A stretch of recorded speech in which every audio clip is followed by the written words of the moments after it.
Hello friends, welcome back to my YouTube channel. आज हम करें टीजीटी सोशल साइंस का जो एग्ज़ाम हुआ था 4 नवंबर को सेकंड शिफ्ट में, उसका G K part. Let's get started. Question number 1, which state union territory of India has the highest percentage of Sikh population as per the 2011 census. किसकी पॉपुलेशन पूछ रहे हैं? वो सिख की पॉपुलेशन। तो सिख की पॉपुलेशन सबसे ज़्यादा देखो ऑप्शन में कहाँ से हो सकती है, ये तो आंसर बताने की भी जरूरत नहीं है। पंजाब में, हरियाणा में, चंडीगढ़ में या दिल्ली में? सिख पॉपुलेशन तो सबसे ज़्यादा पंजाब में ही होगी, तो आंसर क्या हो गया? Option number 1 is the correct answer. हम यहाँ पे रिलीजियस पॉपुलेशन ब्रेकडाउन डिस्कस कर लेते हैं as per 2011 census. Religious population, ठीक है। सबसे पहले हिंदू, देन मुस्लिम, क्रिश्चियन, सिख, बुद्धिस्ट, जैनिज्म। देख लेते हैं हिंदू की पॉपुलेशन कितनी है, 79.8%। मुस्लिम की 14.2%। आपको अप्रोक्स 79 14, मतलब ऐसे एग्ज़ाम में क्वेश्चन आ जाता है कि क्रिश्चियन की पॉपुलेशन कितनी है अकॉर्डिंग टू 2011 सेंसस। तो क्रिश्चियन की है 2.3%, सिखिज्म 1.7%, बुद्धिज़्म 0.7%, एंड सबसे कम है जैनिज्म, दैट इज़ 0.4%। ठीक है।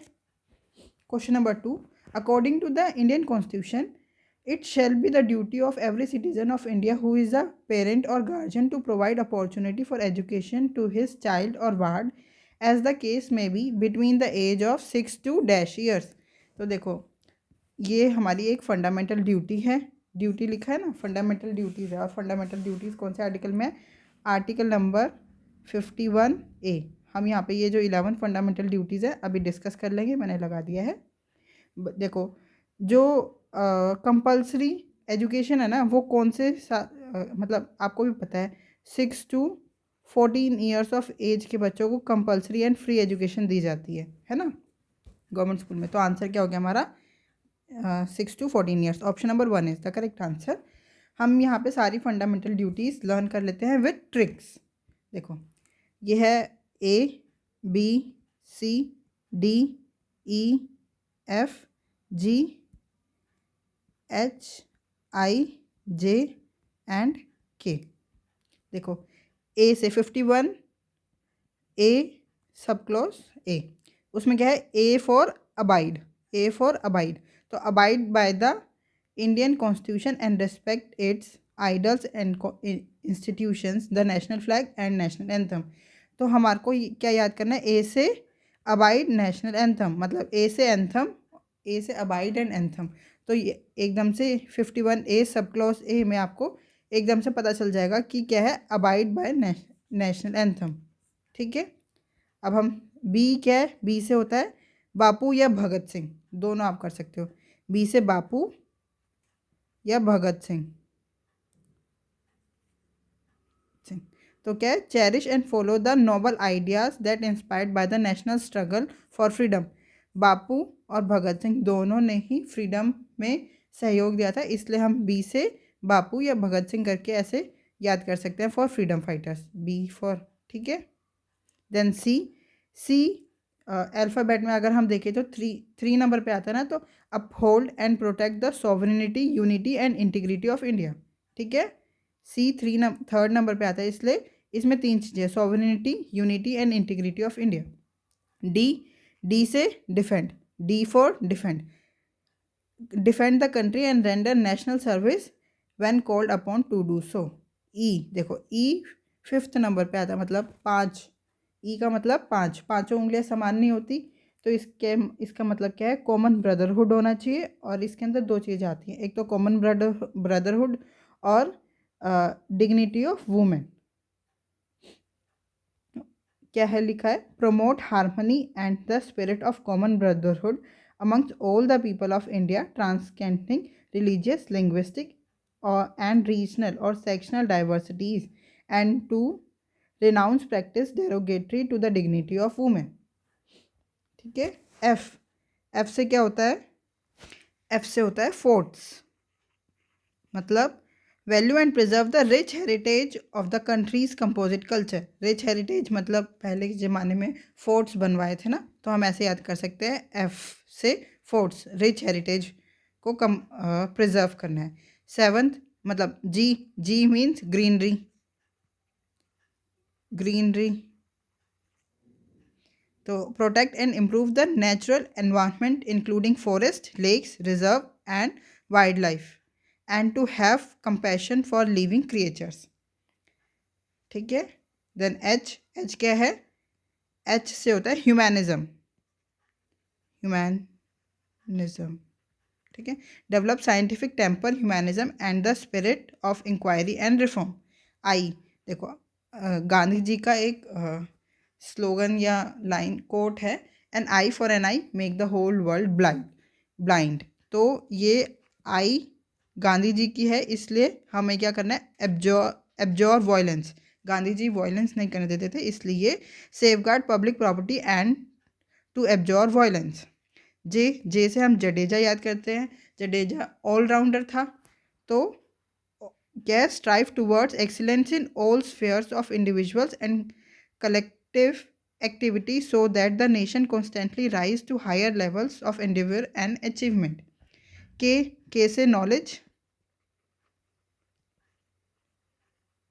knowledge तो क्या है? provide opportunity for education to his child or ward between the age of 6 to 14 years. This duty was, मतलब ये बता रहे हैं कि जो 11th को ओरिजिनली हमारे 10 फंडामेंटल ड्यूटीज़ थी, 11th वाली 86th कॉन्स्टिट्यूशन अमेंडमेंट ऑफ 2002 से ऐड हुई थी, इसलिए इन्होंने आगे यहाँ लिख दिया है। यही जो सेम लाइन है ना के वाले में, यही ऊपर हमारे को क्वेश्चन में दे रखी है। तो अब आपको याद हो गए ना। ए से अबाइड नेशनल एंथम, बी से बाबू और भगत सिंह मतलब स्ट्रगल फॉर फ्रीडम, सी तीन चीज़ें है sovereignty, unity and integrity, D defend the country, E में पांचों उंगलियां समान नहीं होती तो common brotherhood and dignity of women, F से fort preserve the rich heritage, G से ग्रीनरी मतलब protect and improve the natural environment including forest, lakes, rivers, wildlife, H से humanism develop scientific temper, humanism and spirit to inquiry and reform, I से an eye for an eye मतलब गांधी जी का है तो absorb violence, जे से जडेजा मतलब all spheres of individuals, के से नॉलेज तो अब come provide opportunity for education to his child और ward between the age of 6 to 14 years. I hope आपको ये फंडामेंटल ड्यूटीज़ लर्न हो गई होंगी। अगर नहीं हुई है तो एक दो बार आप रिवाइज पढ़ोगे, आपको लर्न हो जाएगी। Question number 3, in the year 2023 the film The Elephant Whispers won the Oscar prize in which category? Best picture, best documentary feature film और बेस्ट फॉरेन लैंग्वेज फिल्म। तो जो एलिफेंट विस्पर्स है इसको किस कैटेगरी में Oscar award मिला था? वो मिला था best documentary short film. Option number 2 is the correct answer. जो ये 2023 के जो ऑस्कर अवार्ड्स थे वो कौन सी नंबर के अवार्ड्स थे? 95th academy awards, 95th academy awards 2023। और इस फिल्म की बात कर लेते हैं एलिफेंट विस्पर्स। इसको डायरेक्टेड बाय कार्तिकी गोंसाल्विस और produced by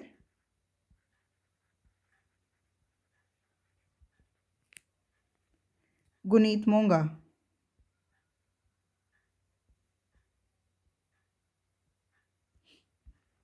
question number 4, which was the first state to release semiconductor policy 2022 to 27? Karnataka, Maharashtra, Gujarat या असम? तो सेमीकंडक्टर पॉलिसी सबसे पहले किस स्टेट ने रिलीज़ की थी? वो था Gujarat. Option number 3 is the correct answer. और इस पॉलिसी का एम क्या था? सेमिकन सिटी बनाना। एम हम यहाँ पे लिख देते हैं। एम क्या था? Create a semicon city in the Dholera Special Investment Region. Special Investment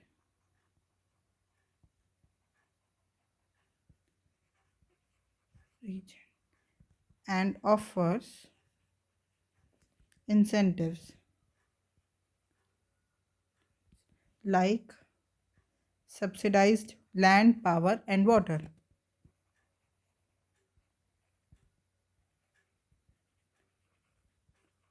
Land, power, and water. Question number 5. Which of the following statement regarding the functions of जिला परिषद is incorrect? ये क्वेश्चन रिपीट हुआ है कल वाली video में, मतलब 2 नवंबर को जो एग्ज़ाम हुआ था उसके 3rd शिफ्ट में भी, या 2nd मतलब उसमें भी आया है. It examines and approves the budget of panchayat samitis. It advises the state government on development activities in the district. It coordinates the work of various panchayat samitis. It distributes the funds allocated by the state to gram panchayat directly. देखो, ग्राम पंचायत जो ग्राम पंचायत को directly ज़िला परिषद कोई funds नहीं distribute करती है, वो सीरियल वाइज चलेगी. ज़िला परिषद से वो पंचायत समिति को देगी, फिर वो आगे डिस्ट्रीब्यूट करेगी, या जैसे वो उसको स्टेट बोलेगी वो वैसे करेगी. सीधा ग्राम पंचायत को डायरेक्टली खुद ही दे देगी, वो गलत है. तो आंसर क्या हो गया हमारा? Option number 4 is the correct answer. Question number 6. Which team won the Khelo creators league 2025 trophy? Shekhawati strikers, जजेस लॉयंस, एडमिन वॉरियर्स या pink city Paltan?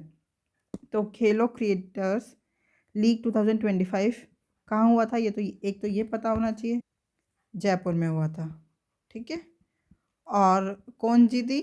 Shekhawati strikers. Option number 1 is the correct answer. ये जीती थी. और इन डिफीटेड बाय, मतलब defeated, इन्होंने किसको हराया, मतलब कौन रनर अप रहा? वो था pink city Paltan. Pink city Paltan. I think medals तो नहीं पूछेंगे. अगर पूछेंगे तो हम एक नेक्स्ट वीडियो में इसके मेडल्स और ये सब भी कर लेंगे. अभी इतना ही ठीक है. बस पूछ लेते हैं कि किसको डिफीट किया था. वो था pink city Paltan. Question number 7. The law of diminishing marginal product states that. घटती सीमांत उत्पादकता का नियम बताता है कि the marginal product increases as total product decreases. The total product increases as the marginal product decreases. The marginal product decreases as the quantity of variable input increases. The total product decreases as the quantity of fixed input increases. देखो, मैं आपको बताती हूँ law of diminishing marginal product mainly बोलता क्या है. क्या बोलता है? An additional unit of variable input like labour. An नीचे लिख देती हूँ. एन एडिशनल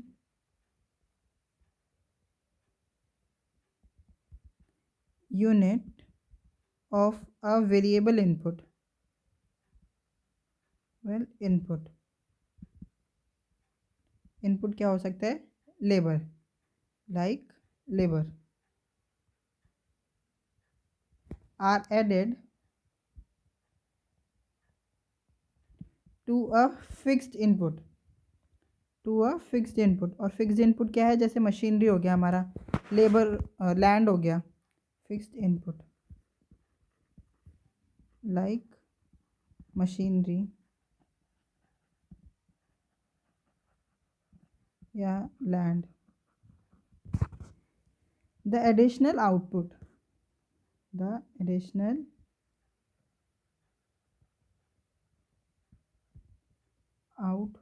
और ये आउटपुट क्या हो गया? जो हमारा मार्जिनल प्रोडक्ट है. Marginal product produced by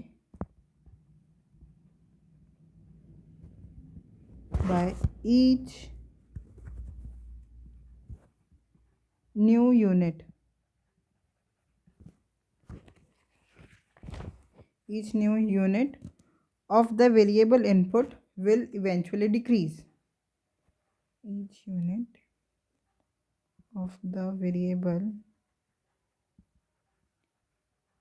input will eventually decreases। तो सीधी लैंग्वेज में ये क्या बोल रहा है, मार्जिनल प्रोडक्ट डिक्रीज होगा अगर हम कुछ भी एक्स्ट्रा उसमें इंक्रीज करेंगे तो। The marginal product decreases as the quantity of variable input increases. ये इसमें यही लिख रहा है, an additional unit of a variable input are added to the fixed input, the additional output produced by each unit of the variable input will eventually decreases. तो हमारा answer क्या हो गया, option number 3 is the correct answer. Question number 8, in the expenditure method of computing the national income which of the following items will not be included। देखो expenditure method आपको पता होना चाहिए क्या होता है,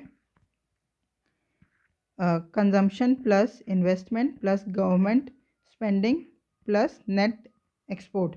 उसको हम कैसे लिखते हैं, net export X minus M, export minus import. ठीक है, फिर ये तो हमारा होता है, जो अभी मैंने ये लिखा ना, ये क्या होता है, GDP gross domestic product at market price.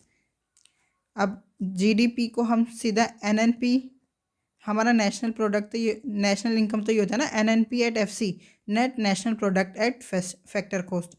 तो हम क्या करते हैं इसमें, जीडीपी एट एमपी, फिर माइनस करते हैं हम इसमें डेप्रिसिएशन, फिर माइनस करते हैं हम net indirect tax, then add कर देते हैं NFIA, net factor income from abroad. From abroad याद रखना, net factor income from abroad. तो ये ऐड करते हैं। अब देखो, the private domestic investment, domestic investment मतलब निजी घरेलू निवेश, जो ये हमारा ग्रॉस डोमेस्टिक प्रोडक्ट है ना, यही होता है। तो निजी घरेलू निवेश को हम शामिल करते हैं, इंक्लूडेड होता है, नॉट इंक्लूडेड नहीं, इंक्लूड होता है। Government purchase of goods and services, ये रहा गवर्नमेंट सेविंग, ये भी होता है। पर्सनल कंजम्पशन पर्सनल कंजम्पशन भी ऐड होता है। Expenditure on purchase of second hand goods, देखो सेकेंड हैंड गुड्स पे जो हम एक्सपेंडिचर कर रहे हैं ना परचेज पे, वो कभी इंक्लूड नहीं होता है, क्योंकि नेशनल इनकम में फर्स्ट टाइम ही जो फर्स्ट टाइम यूज़ होता है उस पर वही यूज़ होता है, मतलब इंक्लूड होता है, सॉरी।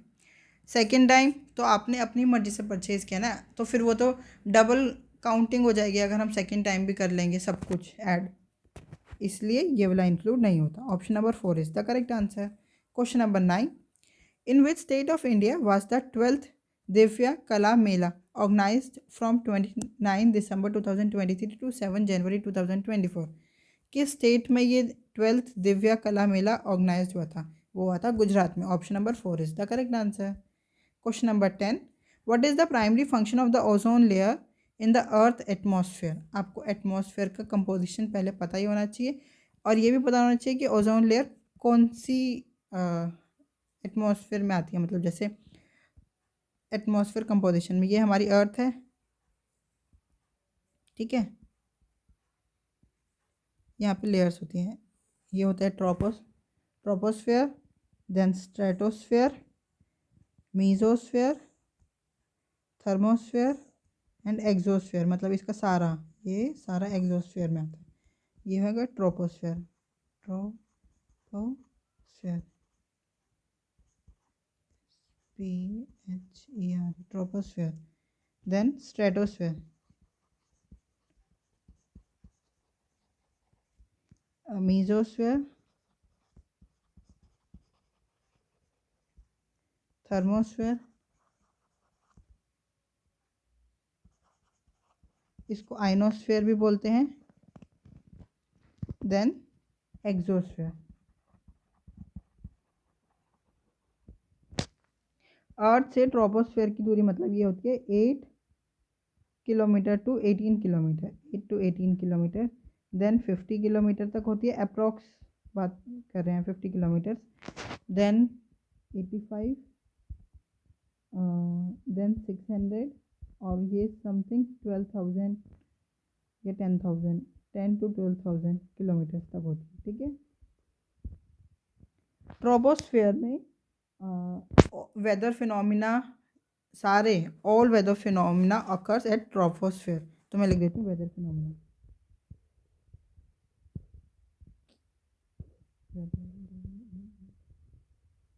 वेदर फिनोमिना सारे ट्रोपोस्फेयर में होते हैं। ठीक है, स्ट्रेटोस्फेयर में क्या होते हैं, जो हमारे जेट एयरक्राफ्ट प्लेन्स है वो स्ट्रेटोस्फेयर में होते हैं।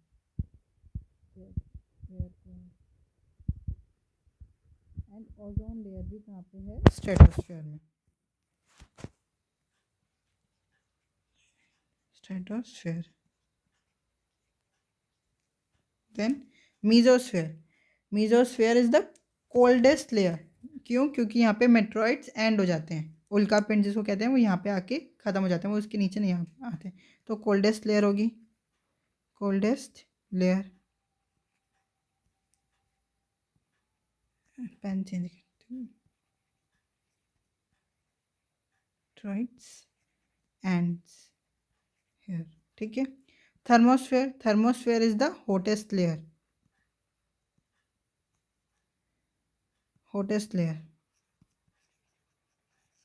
क्यों? क्योंकि ये जो थर्मोस्फेयर है ना, यहाँ पे होती है सन की absorb sun radiation, absorb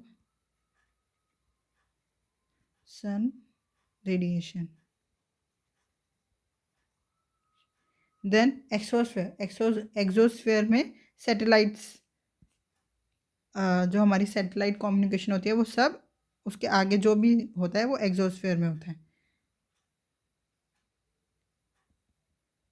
light communication. ठीक है। तो हमारा आंसर क्या पूछा था, what is the primary function of the ozone layer in the earth atmosphere. Ozone layer का प्राइमरी फंक्शन क्या होता है, to trap carbon dioxide and regulate temperature, to produce and supply oxygen, to reflect sunlight and cause rainfall, to absorb harmful ultraviolet radiation from the sun. Yes. जो ozone layer का काम क्या होता है, to absorb harmful ultraviolet radiation from the sun. Option number 4 is the correct answer. Question number 11, with which institute did the register of shipping Mumbai sign an MOU in July 2024। कौन से institute के साथ Indian registrar of shipping IRS ने MOU memorandum of undertaking sign किया था? IIT Bombay के साथ। Option number 1 is the correct answer. Question number 12, which team won third edition of women's premier league in 2025। देखो, जैसे IPL होता है ऐसे ही वीमेंस प्रीमियर लीग का थर्ड एडिशन किस टीम ने जीता?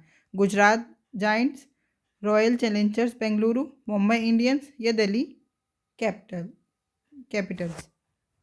तो ये जीता था मुंबई इंडियंस ने। Option number 3 is the correct answer. और किसको डिफीट करके? Defeated Delhi capitals. Delhi capitals कितने रन से? Bye 8 runs. और at the Brabourne stadium by 8 runs at the Brabourne stadium. हम यहाँ पे IPL 2025 को भी डिस्कस कर लेते हैं, जो मेंस का होता है। IPL 2025 ये किसने जीता था? Royal challengers Bengaluru. ये फर्स्ट टाइम जीता है रॉयल चैलेंजर्स बेंगलुरु ने। जैसे वीमेंस वालों का था थर्ड एडिशन था ना, ये IPL जो था वो 18th एडिशन था, 18th सेशन था। और फर्स्ट टाइम RCB ने जीता। और किसको डिफीट करके? Defeat Punjab Kings.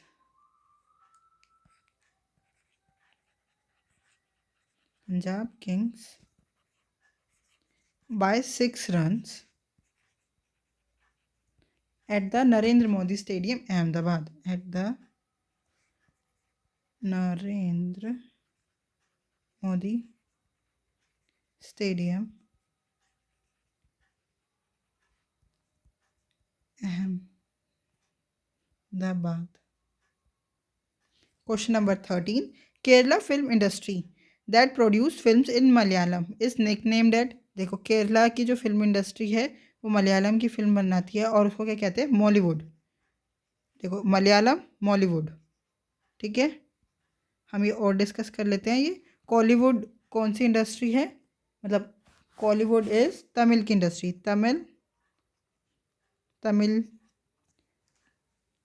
Tamil film industry Kollywood, मतलब तमिल फिल्म इंडस्ट्री जो तमिल में फिल्म बनाती है उसका निकनेम क्या है? Kollywood film industry. सैंडलवुड कहाँ की इंडस्ट्री का निकनेम है? ये है कन्नड़ की। कन्नड़ मीन्स कर्नाटका, कर्नाटका में कन्नड़ बोली जाती है।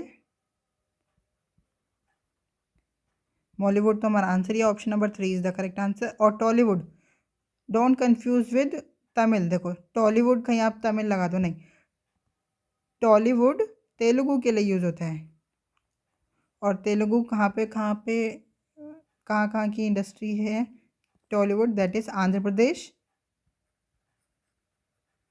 प्रदेश एंड तेलंगाना।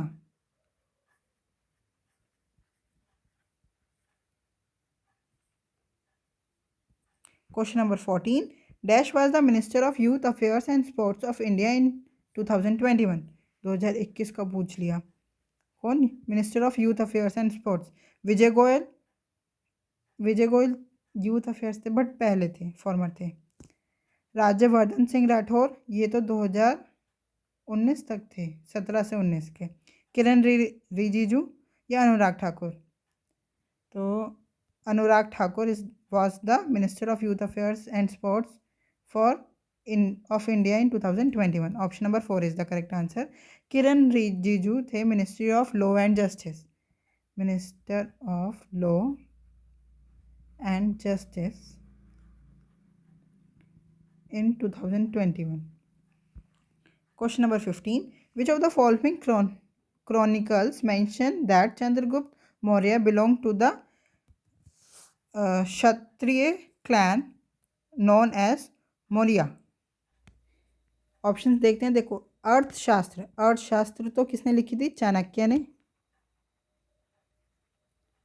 और ये किस पे फोकस करती है? On administration and state craft. Focus on administration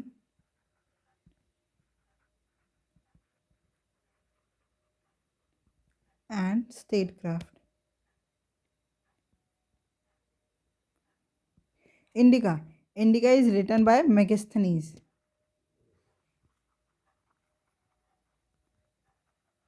और डिस्क्राइब, ये क्या डिस्क्राइब करती है? Indian society and administration. Indian society and administration. Anguttara निकाय ये एक बुद्धिस्ट पार्ट है, बुद्धिस्ट स्क्रिप्चर्स का, पार्ट ऑफ बुद्धिस्ट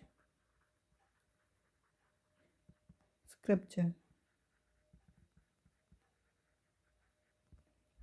और महावंश ही मेंशन करती है कि चंद्रगुप्त मौर्य क्षत्रिय क्लैन से बिलोंग करते थे, जिसको मौर्य कहते हैं। तो हमारा आंसर क्या हो गया? Option number 4 is the correct answer.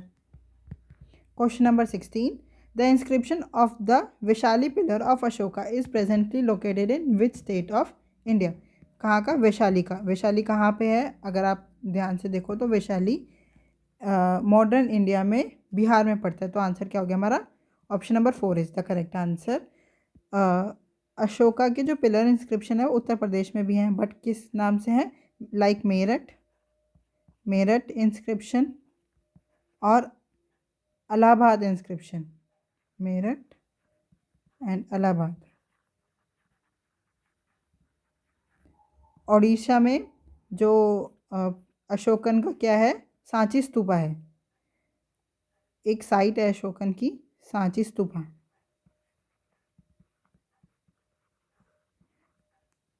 Odisha में है Dhauli Ashokan edicts. Dhauli Ashokan edicts. Question number 17, the famous valley of Kashmir, Kangra and Kullu are located in which range of Himalayas? देखो आपको पता होना चाहिए हिमालय की मेन जो हम पढ़ते हैं वो 3 रेंज है, वैसे 4 होती हैं, एक ट्रांस हिमालय भी आगे होती है, देन ये और देन ये। जो सबसे पहली रेंज है, फर्स्ट रेंज जो है ये है ग्रेटर हिमालय, ग्रेट हिमालय। बीच वाली इसको लेसर हिमालय बोलते हैं, और सबसे नीचे वाली इसको आउटर हिमालय बोलते हैं। ठीक है, और इनके और नाम भी है, जैसे ग्रेट हिमालय को हम हिमाद्री और इनर हिमालय भी बोलते हैं, हिमाद्री और इनर हिमालय। ठीक है, लेसर हिमालय को हिमाचल और आउटर हिमालय को शिवालिक। ठीक है, तो जो ये है कश्मीर, कांगड़ा और कुल्लू कौन से रेंज में है, वो है हिमाचल वाली रेंज में, लेसर हिमालय में। तो हमारा आंसर क्या हो गया, option number 3 is the correct answer. Question number 18, which of the following committees are associated with panchayati raj in India? Balwant Rai Mehta committee, G V K Rao committee, Ashok Mehta committee या गडगिल कमेटी? तो हम देख लेते हैं। देखो, बलवंत राय मेहता कमेटी कब बनी थी, 1957 में, और इसमें रिकमेंड किया था थ्री टीयर पंचायती राज सिस्टम,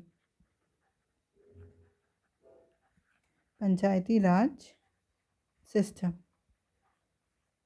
तो ये भी पंचायती राज मतलब एसोसिएटेड है, फर्स्ट हो गया आंसर।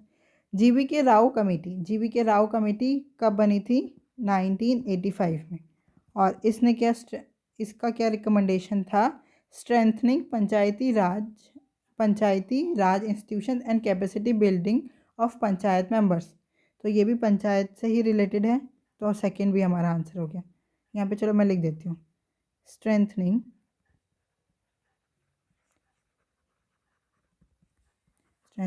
पंचायती राज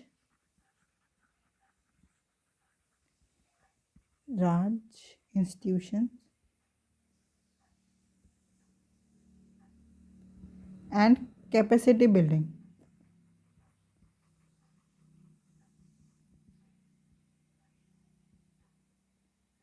third, Ashok Mehta committee. Mehta committee बनी थी 1978 में, और इन्होंने सजेस्ट किया था 2 टीयर पंचायती राज सिस्टम। 2 टीयर वो कौन कौन से थे, एक डिस्ट्रिक्ट लेवल पे और एक ब्लॉक लेवल पे, district level and block level. And Gadgil committee कब बनी थी, 1963, और इसका फोकस था finance and planning in Panchayati Raj institutions, finance and planning in Panchayati Raj institutions. तो ये थर्ड और फोर्थ भी, तो हमारा आंसर क्या हो गया, all 1 2 and 3 4 are related to all the committees are associated with Panchayat Raj in India. Question number 19, which innovation helps conserve fresh water by improving agriculture efficiency and reducing wastage? Only irregular flood irrigation, burning crop residue frequently, IoT and data driven precision farming, complete stoppage of irrigation। देखो, complete stoppage of irrigation क्या है, सिंचाई को पूर्णतः समाप्त करना। अगर सिंचाई नहीं करेंगे तो जो हमारी क्रॉप है वो वेस्ट हो जाएगी, तो ये तो हो ही नहीं सकता। IoT and data driven precision farming, ये क्या है, इसमें क्या होता है, हम sensor based weather data, soil moisture monitoring and automated irrigation system को अप्लाई करते हैं, जिससे क्या होता है, अगर जहाँ की सॉइल अच्छी है वहाँ पे मॉइस्चर है, वहाँ पे पानी मत दो, सॉइल अच्छी है तो उसमें फर्टिलाइज़र मत डालो, मतलब वो इन सब चीज़ों को नोट करती है और उस हिसाब से काम करती है। तो ये हम लिख देते हैं सेंसर बेस्ड। तो यही होगा हमारा आंसर, क्योंकि क्या पूछा है, conserve fresh water by improving agriculture efficiency and reducing wastage. तो option number 3 is the correct answer. Question number 20, which of the following is not included in the blue economy 0.0 से स्कीम? ब्लू इकॉनमी जो ये scheme थी 2.0, इसका main motive क्या था? पहले तो वही डिस्कस कर लेते हैं। फोकस इसका किस पे फोकस था? Focus is on sustainable and inclusive development of ocean and coastal resources. Sustainable and inclusive development of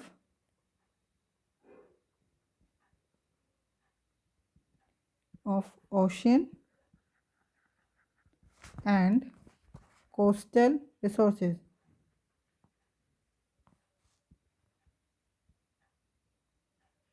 इसका मतलब ये ओशन और कोस्टल जो रिसोर्सेज है उसी पे ही काम करेगी।